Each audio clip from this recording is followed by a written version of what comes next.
அகிலம் நியூஸ் நேயர்களுக்கு வணக்கம். அகிலம் நியூஸின் இன்றைய நாளுக்கான மதிய நேர பிரதான செய்திகள். முதலில் தலைப்புச் செய்திகள்.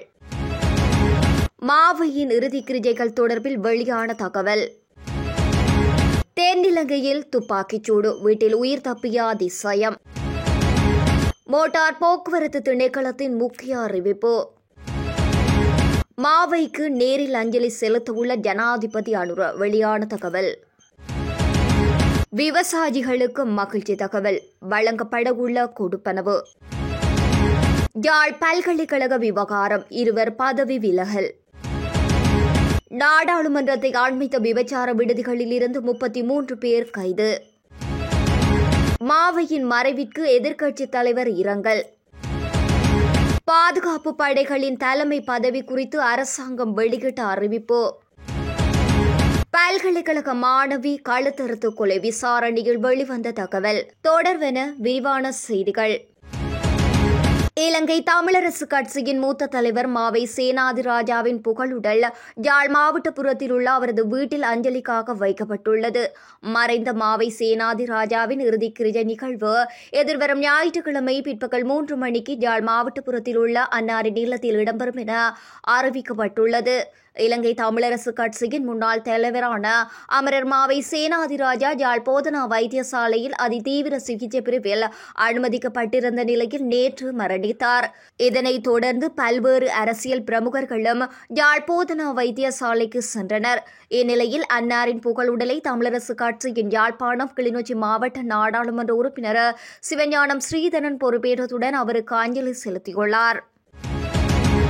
காலி கொஸ்கட மகா இந்துருவ பகுதியில் துப்பாக்கிச் சூட்டு சம்பவம் ஒன்று இடம்பெற்றுள்ளதாக போலீசார் தெரிவித்துள்ளனர். மோட்டார் சைக்கிளில் வந்த நபர்கள் வீட்டின் முன் ஒரு நபரை துப்பாக்கியால் சுட்டுவிட்டு தப்பித்து சென்றதாக போலீசார் தெரிவிக்கின்றனர். இது தொடர்பாக 119 என்ற தொலைபேசி இலக்கத்திற்கு கிடைத்த தகவலின் அடிப்படையில் விசாரணைகள் ஆரம்பிக்கப்பட்டுள்ளதாக போலீஸ் ஊடக பேச்சாளர் அலுவலகம் தெரிவித்துள்ளது. துப்பாக்கிச் சூட்டுக்கு பயன்படுத்தப்பட்ட துப்பாக்கி செயல்படாததால் உயிர் சேதமோ அல்லது பொருட்கள் சேதமோ ஏற்பட்டதாக தகவல் இல்லை. குற்றத்தில் பயன்படுத்தப்பட்ட துப்பாக்கியாக சந்தேகிக்கப்படும் பிஸ்டல் வகை துப்பாக்கி வீட்டின் அருகே கண்டுபிடிக்கப்பட்டுள்ளது. துப்பாக்கிச் சூட்டுக்கான காரணம் இன்னும் வெளியாகவில்லை. சந்தேக நபர்களை கைது செய்வதற்காக கொஸ்கொட போலீசார் மேலதிக விசாரணைகளையும் மேற்கொண்டு வருகின்றனர். மோட்டார் போக்குவரத்து திணைக்களம் புதிய வாட்ஸ்அப் இலக்கம் ஒன்றை அறிமுகப்படுத்தியுள்ளதாக அறிவித்துள்ளது. பொதுமக்களிடமிருந்து எழுத்துப்பூர்வ முறைப்பாடுகளை துரிதமாக பெறுவதற்காக இந்த நடவடிக்கை எடுக்கப்பட்டுள்ளது. இந்த எண்ணிற்கு பொதுமக்கள் எழுத்துப்பூர்வமாக சமர்ப்பிக்கும் முறைப்பாடுகள் மீது உடனடி நடவடிக்கை எடுக்க ஏற்கனவே பல ஏற்பாடுகள் செய்யப்பட்டுள்ளதாக அந்த திணைக்களத்தின் ஆணையாளர் நாயகம் நிசாந்த அனிருத்ர வீரசிங்க தெரிவித்துள்ளார். அதன்படி மோட்டார் போக்குவரத்து திணைக்களத்தின் ஆணையாளர் நாயகத்திடம் அல்லது அந்த திணைக்களத்தில் சமர்ப்பிக்க வேண்டிய மேல்முறையீடுகள் அல்லது முறைப்பாடுகளை 0714033300 என்ற வாட்ஸ்அப் எண்ணுக்கு எழுத்துப்பூர்வமாக அனுப்பலாம் என்று கூறப்பட்டுள்ளது. இதேவேளை டெல் டிஎம்டி என்ற முகநூல் பக்கம் மூலமும் மோட்டார் போக்குவரத்து திணைக்களத்துடன் இணைவதற்காக மற்றொரு வாய்ப்பையும் வாடிக்கையாளர்கள் வழங்கப்பட்டுள்ளதாக அவர் மேலும் குறிப்பிட்டுள்ளார். இலங்கை தமிழரசு கட்சியின் மூத்த உறுப்பினரும் முன்னாள் நாடாளுமன்ற உறுப்பினருமான மறைந்த மாவை சேனாதிராஜாவுக்கு ஜனாதிபதி அனுரகுமார திசாநாயக்க நேரில் சென்று அஞ்சலி செலுத்த உள்ளதாக தகவல்கள் வெளியாகியுள்ளது. உடல்நலக்குறைவினால் நேற்று இரவு உயிரிழந்த மாவை சேனாதிராஜாவின் பூத உடல் மக்கள் அஞ்சலிக்காக மாவட்டபுரத்தில் உள்ள அவரது இல்லத்தில் வைக்கப்பட்டுள்ளது. இந்நிலையில் நாளைய தினம் யாழ்ப்பாணத்திற்கு வருகை தரவுள்ள ஜனாதிபதி மாவை சேனாதிராஜாவின் வீட்டுக்கு சென்று அவரது உடலுக்கு அஞ்சலி செலுத்துவார் என தெரிவிக்கப்படுகின்றது.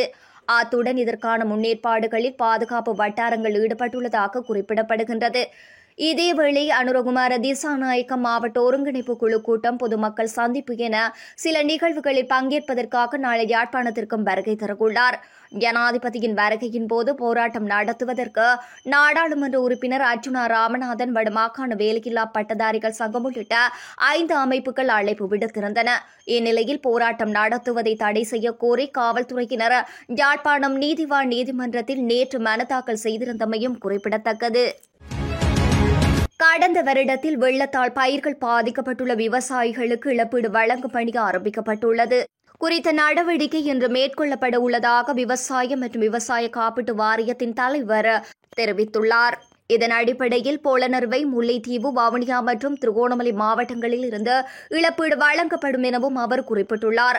பயிர் சேதம் அடைந்த விவசாயிகளின் கணக்குகளில் தொடர்புடைய நிதியை வரவு வைக்க நடவடிக்கை எடுக்கப்பட்டுள்ளதாகவும் அவர் தெரிவித்துள்ளார். இதன் அடிப்படையில் 13,379 ஏக்கருக்கு இன்று இந்த கொடுப்பனவுகள் வழங்கப்பட உள்ளது. மேலும் இன்றைய இழப்பீட்டுத் தொகை நெல் விவசாயிகளுக்கு மட்டுமே வழங்கப்பட உள்ளமையும் குறிப்பிடத்தக்கது. யாழ்ப்பாணம் பல்கலைக்கழகத்தின் கலைப்பீட மாணவர் ஒன்றியத்தின் செயலாளர் மற்றும் இளம் பொருளாளர் ஆகியோர் பதவியில் இருந்து விலகுவதாக தெரிவித்தனர். இது தொடர்பில் அவர்கள் வெளியிட்ட அறிக்கையில் பின்வருமாறு குறிப்பிடப்பட்டிருக்கின்றது. கடந்த 24, 25 திகதிகளில் ஜனவரி மாதம் மாணவர்கள் மீதான பழிவாங்குதல்கள் மற்றும் கற்றல் உரிமைகளுக்காக உண்ணாவிரத போராட்டம் மாணவர்களினால் ஜனநாயக வழியில் நடைபெற்றது. எனினும் அந்த போராட்டத்தினை திசை திருப்பும் வகையிலும் திரிவுபடுத்தும் வகையிலும் அதற்கு யாழ்ப்பாண பல்கலைக்கழக மாணவர்கள் ட்ரக்ஸ் பாவனையில் ஈடுபட்டு வருகின்றார்கள் என்றும் பொய்யான செய்தி ஒரு சிலரின் தன்னிச்சையான செயற்பாடுகள் மாணவர்களின் கருத்தாக சித்தரித்து ஊடக சந்திப்புகளில் பரப்பப்பட்டு வருகின்றது. எமது பல்கலைக்கழக மாணவர் ஒன்றிய பிரதிநிதிகள் பல்கலைக்கழகத்தின் மாண்பு என்பவற்றிற்கு எதிராக முன்னெடுக்கப்படும் அனைத்து செயற்பாடுகளையும் முற்றாக மறுக்கின்றோம்.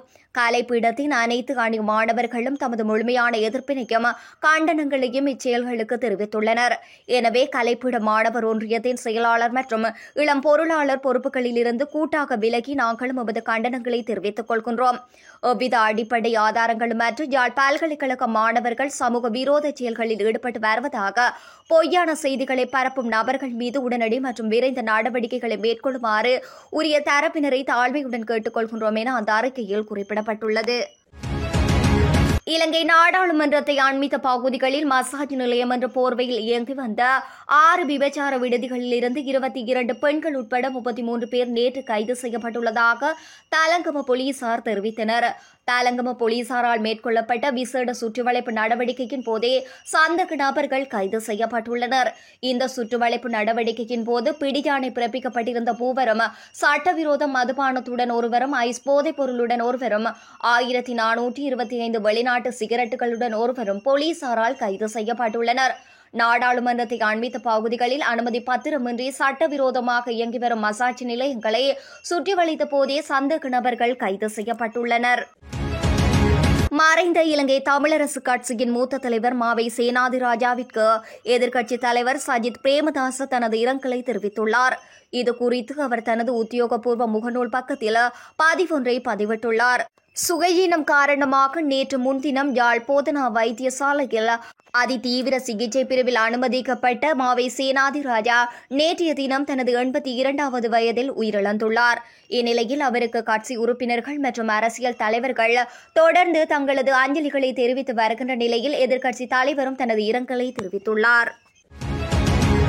பாதுகாப்பு படைகளின் தலைமை தளபதி பதவி ரத்து செய்யப்படலாம் என்று பாதுகாப்பு அமைச்சின் செயலாளர் சம்பத் துயகொண்டா தெரிவித்துள்ளார். செய்தியாளர்களிடம் அவர் இந்த தகவல்களை வெளியிட்டுள்ளார். புதிய பாதுகாப்பு படைகளின் தலைமை தளபதி ஏன் இன்னும் நியமிக்கப்படவில்லை என்று செய்தியாளர் கேட்டபோது பாதுகாப்பு படைகளின் தலைமை தளபதியால் மேற்கொள்ளப்படும் பணிகள் பாதுகாப்பு அமைச்சினால் நிர்வகிக்கப்படுகின்றன என பாதுகாப்பு செயலாளர் கூறியுள்ளார். தற்போதைய நிலையில் பாதுகாப்பு படைகளின் தலைமை தளபதி தேவையில்லை எனினும் பிற்காலத்தில் தேவை ஏற்பட்டாலும் அது குறித்து பரிசீலிக்கப்படும் என்றும் அவர் தெரிவித்துள்ளார். ஜெனரல் சபேந்திர சில்வா இலங்கையின் கடைசி பாதுகாப்பு படைகளின் தலைமை தளபதியாக பதவி வகித்தார். அவர் 2024 டிசம்பரில் தமது பணியில் இருந்தும் ஓய்வு பெற்றார். ரத்தினபுரியில் தனது வீட்டில் சமைத்துக் கொண்டிருந்த பல்கலைக்கழக மாணவி ஒருவரை பின்னால் இருந்து வந்த நபர் கழுத்தறுத்து கொலை செய்துள்ளதாக போலீசார் தெரிவித்துள்ளனர். குறித்த சம்பவம் இன்றைய தினம் அலபட போலீஸ் எல்லைக்குட்பட்ட தெல்லப்பட பிரதேசத்தில் இடம்பெற்றுள்ளது. இந்த சம்பவத்தின் போது களனி பல்கலைக்கழகத்தில் கல்வி கற்கும் 29 வயதுடைய தெல்லப்பட பிரதேசத்தைச் சேர்ந்த யுவதியே உயிரிழந்துள்ளார். இதன்போது கொலையாளி சம்பவ இடத்திலேயே விஷம் குடித்துவிட்டு ஓடிய போதும் அருகில் இருந்த வயலின் நிலை தடுமாறி விழுந்துள்ளார். இதனை அடுத்து கிராம மக்கள் அவரை ரத்தினபுரி வைத்தியசாலையில் சிகிச்சைக்காக அனுமதித்துள்ளனர். 32 வயதுடைய குறித்த இளைஞன் மாணவியின் சக மாணவன் என்பதோடு அனுராதபுரம் பகுதியைச் சேர்ந்தவராவார். கொலை சம்பவம் இடம்பெற்றதோடு மாணவியின் தாயார் வீட்டில் வேறு வேலைகள் செய்து கொண்டிருந்ததாகவும் தந்தை வெளியில் சென்றிருந்ததாகவும் விசாரணையில் தெரியவந்துள்ளது. இந்நிலையில் சம்பவம் தொடர்பான மேலதிக விசாரணைகளை போலீசார் மேற்கொண்டு வருகின்றனர். இத்துடன் அகிலம் நியூஸின் இன்றைய நாளுக்கான மதிய நேர பிரதான செய்தி நிறைவடைகின்றது. தொடர்ந்தும் உடனுக்குடன் செய்திகளை பெற்றுக்கொள்ள அகிலம் நியூஸுடன் இணைந்திருங்கள். நன்றி, வணக்கம்.